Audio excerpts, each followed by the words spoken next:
What's up everyone, my name is Josh and this is Josh Unboxed and welcome back to another video.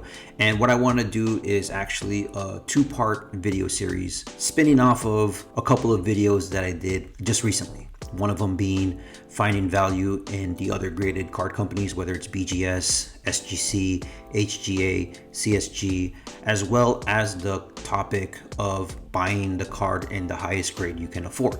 Now, like I said, this topic spins off of those ideas, those concepts. And what I'm talking about is a particular phrase that's used within the collector community amongst a group of collectors that says, buy the card, not the grade. Now, you'll have a group of collectors, if you go out to blowout forums, if you check on Instagram, you're gonna have a group of people that are gonna talk about or that preach, buy the card, not the grade. In those collectors' mindsets, it's all about having the card, right? And a lot of these people really will have a lot of cards in raw condition and in mags and one touches because they look good in one touches. I mean, I think cards look good in one touches and mags, but yeah, this is a concept that's very, very difficult to wrap your head around. I know that this will be a very difficult concept for most people to wrap their head around. Coming from the video game side of things, when I used to collect video games, there are groups of collectors within that set, right? You got your loose cartridge collectors and you got your complete in box collectors.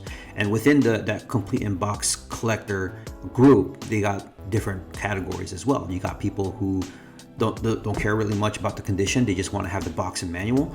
And you got people who really want their boxes and manuals pristine in the best condition possible. And then you got your sealed game collectors as well, but that's a different niche in and of its own. Within that set, when I was dabbling in video games, I was part of the mindset of buying my games in the best condition possible. And that was like 7 years ago. A couple of years later, I said, forget that. And I just started buying games loose because at the end of the day, what really mattered to me was having the game and being able to play it. I didn't really care about the box, the manual, and how good the condition was anymore.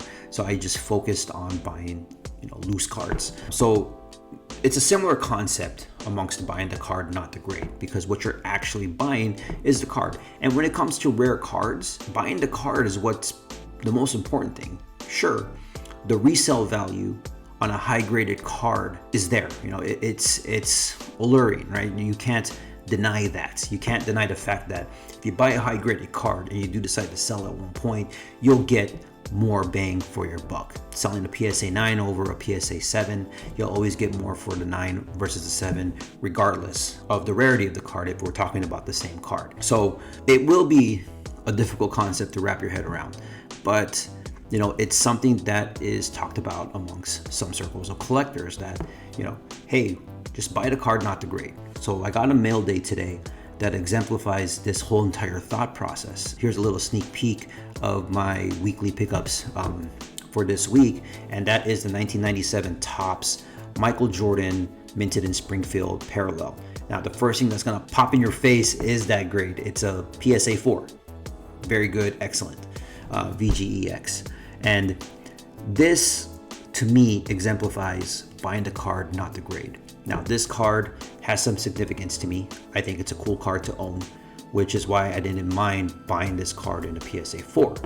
Now, if you're unfamiliar with these 1997 Topps cards, obviously this is Kobe Bryant's second year, but it comes in a couple of parallels. The first one being this, the minted in Springfield. This is the bronze version.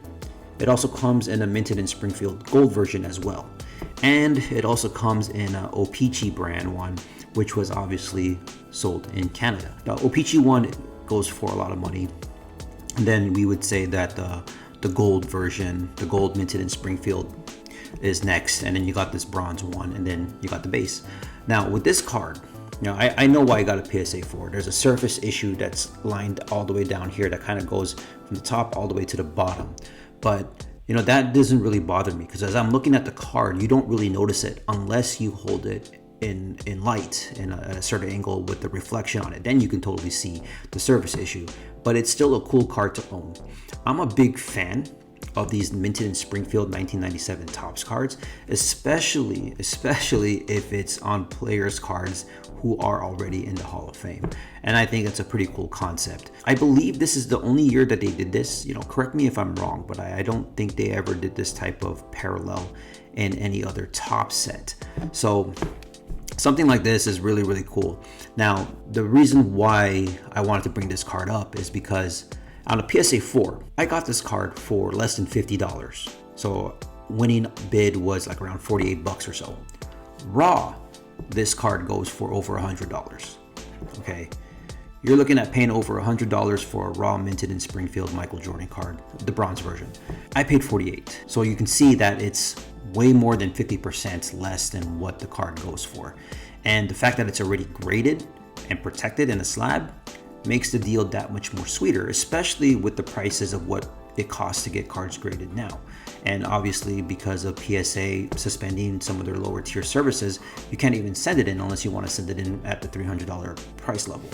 So that's why this card is important to me. And that's why, you know, the idea of buying the card, not the grade, sometimes is not a bad way to go, especially if it's a rare card, you know, a card that's rare, hard to find, or rarely pops up.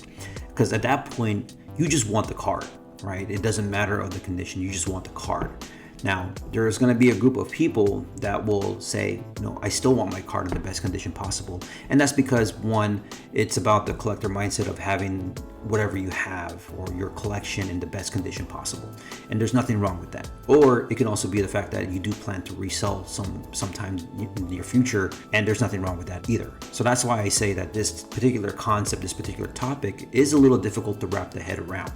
But I feel that with certain things, I kind of look at the card, not the grade at times. And there are times when I look at the grade and want the grade in the best condition possible, or the grade that I can most easily afford. So it really just does depend on what kind of card I'm looking at and what I feel I want to spend on a particular card. So with this Michael Jordan minted in Springfield, I was looking at the raw cards. But then when I saw that people were listing it at $175, buy it now raw, and even then those raw cards were a little off-centered, I didn't want to spend $175 or $150, or even if I threw a best offer for X amount, over $100 for that particular card. And then when I saw this card pop up in a PSA 4, I decided to roll the dice on the auction and ended up winning it for 48 bucks. I mean, there were a couple people who bid on it too. I mean, so there are some people there that were trying to buy the card, not the grade. But, you know, I feel that, you know, it's an interesting concept to talk about, and not one that many people talk about, especially in this world of investing, right? This is obviously me coming at a collector standpoint that, you know, sometimes you buy the card, not the grade. But yeah, these are just my thoughts on it. This is my first part of the whole concept of buying the card, right? So this is part one. Tomorrow I plan on uploading a video talking about buying the card, not the slab, right? And this will tie into those concepts that I talked about of finding value in SGC, BGS, HGA, and I'm going to provide some examples and different price points. So, you know, I hope you guys enjoyed. I hope you guys found some value in this. You know, whether you agree or disagree, comment below. If you haven't yet, please consider subscribing. Don't forget to hit the thumbs up button. And with that being said, my name is Josh, and I'll see you guys in the next video later.